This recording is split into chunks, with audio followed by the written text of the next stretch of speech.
আসসালামু আলাইকুম গাইস, আপনাদের সবার জন্য আজকে নতুন একটা ভিডিও নিয়ে এসেছি। এখানে একটা মাটির ছোটো হাঁড়ি নিয়েছি, এটার আমি রং করব। এর জন্য আমি কয়েকটি রং নিয়ে নিয়েছি। এখানে 6টি রং আছে। এখানে আমি কিছু সাদা রং নিয়ে এই পাত্রটিকে পুরো সাদা রং করে নিব, কারণ যে কোনো কালার আগে দেওয়ার আগে সাদা রংটা দিলে সেই কালারটা খুব সুন্দর করে বসে। এই যে আমার দেখছেন আপনারা, এখানে আমি পুরো পাত্রটাই সাদা রং করে নিচ্ছি। সাদা রং করার পর এই পাত্রটাকে শুকাতে দিতে হবে। শুকানোর পর বাকিটুকু কাজ করতে হবে। এখানে অনেকগুলো মাছি উঠছে, কিন্তু কিছু করার নেই।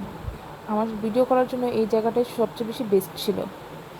এই ব্রাশটা আমি পরিষ্কার করে নিলাম, তারপর আমি আরেকটা রং নিয়ে নিলাম, নীল কালার রংটা দিয়ে এখন আমি ডিজাইন করা শুরু করব। এর মধ্যে আমি অফ ক্যামেরা আমার এই সাদা রংটাকে শুকিয়ে নিয়েছি ভালো করে, যাতে এই নীল রংটা দেওয়ার সময় আমি যখন এই পাত্রটাকে ধরবো তখন যাতে হাতের মধ্যে রং না লেগে যায়। এই যে নীল রংটা দিয়ে আমার রং করা কাজ চলছে। দেখেন, আমি ভাবতে শুকানোর পরেও আমার হাতে কিছু রং লেগে গেছে। এটাকে খুব ভালো মতো সময় নিয়ে শুকাতে হবে, যাতে হাত দিয়ে কাজ করার সময় হাতে রঙগুলো না বসে যায়। আপনারা এই জিনিসটা সতর্কভাবে করবেন। আমি ভিডিও তাড়াতাড়ি করার ক্ষেত্রে একটু তাড়াতাড়ি করার কারণে আমার হাতে রংটা লেগে গিয়েছে। আপনারা আপনাদের ইচ্ছা মতো রং করতে পারেন, আপনাদের যেই কালার পছন্দ সেই কালার দিয়ে করতে পারেন।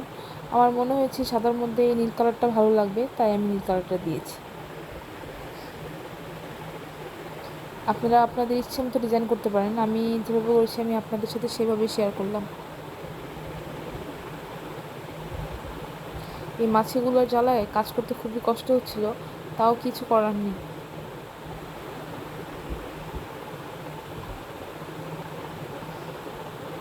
আমি নীল কালারটা দিয়ে গোল গোল করে নিচ্ছি সব জায়গায়। এই দেখেন, নীল কালার দিয়ে আমি অফ ক্যামেরা বাকিটুক করে ফেলেছি। এখন আমি এখানে লাল কালার নিয়ে নিয়েছি। লাল কালার দিয়ে আমি এর মাঝখানে একটু কাজ করে নিব। আমি কিছু কাজ ক্যামেরার সামনে করলে বাকিগুলো একটুখানি অফ ক্যামেরায় করার চেষ্টা করছি, কারণ এইভাবে এক জায়গায় হাতে ধরে করতে হাতটা খুব ব্যথা হয়ে যায়, তখন হাতটা না কাঁপে, ভালো মতো কিছু করা যায় না। এই জন্য আমি অর্ধেকটা ক্যামেরার সামনে করছি, অর্ধেকটা অফ ক্যামেরা করছি। আপনারা আপনাদের ইচ্ছে মতো যেভাবে ইচ্ছে সেভাবে করবেন। আর আপনারা যদি আমার ডিজাইনটার মতো ডিজাইন করতে চান, তাহলে ভিডিওগুলো পুশ করে করে আপনি এই রঙগুলোর ডিজাইনগুলো দেখে দেখে করতে পারবেন। এটা একান্তই আপনার নিজের ইচ্ছা, আপনি কীভাবে করবেন। এই তো অর্ধেকের বেশি আমার কাজ শেষ, এখন আমার সামান্য কিছু কাজ আছে। এই যে এখানে আমি লাল কালারটা দিয়ে এখনও কাজ করছি। কিছু কাজ আমি অফ ক্যামেরায় করে ফেলেছি, বাকিটা এইভাবে করছি। আর কিছুক্ষণের মধ্যে আমার পুরো ডিজাইনটা শেষ হয়ে যাবে। আমার কাছে এখানে 6টা কালারই ছিল। আপনারা চাইলে এই 6টা কালার দিয়ে অনেকগুলো কালার তৈরি করে নিতে পারেন। একটার সাথে আরেকটা মিশিয়ে আপনি অনেকগুলো কালার